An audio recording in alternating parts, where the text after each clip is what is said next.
This is the part 2 of our cruise in Singapore, Malaysia, and Thailand. Bumaba kami sa Malaysia around 1 PM, then we go straight to Georgetown. Dito kami namili ng mga souvenirs. Ang daming mga keychain dito at kung tirador ka ng ref magnet, dito ka bumili. Nagmadali na rin kaming bumalik dahil 8 PM ay aalis na rin yung barko. After namin mag-dinner ay nanood kami ng caroling for Christmas Eve at meron silang pa-balloon drop. Kinabukasan after namin mag-breakfast ay bumaba naman kami sa Thailand.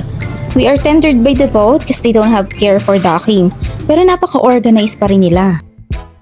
Pumunta kami sa Wat Shalong Temple, nag-lunch din kami at bumili kami ng mga souvenirs. Bumalik na rin kami sa cruise nung hapon. By the way, bago kami bumalik ay kumain kami ng mango sticky rice. Ang sarap pala nun dahil first time kumakatikim nun. After nun ay nag-ready na ulit kami for dinner. Alam nyo ba na lagi silang ganyan kasaya sa cruise?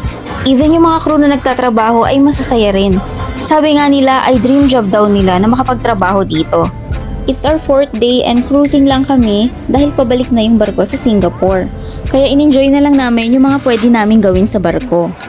Meron din pala silang bazaar at lahat yun ay naka-sale. This $10 and this is $25. Meron din palang mga branded stores sa loob. Kinabukasan bago kami bumaba ng barko ay nag-almusal muna kami dahil free pa rin yung breakfast. Nakatipid kami dahil hindi na kami magbe-breakfast sa labas. Pakiramdam namin na ibitin pa talaga yung 5 days and 4 nights sa cruise.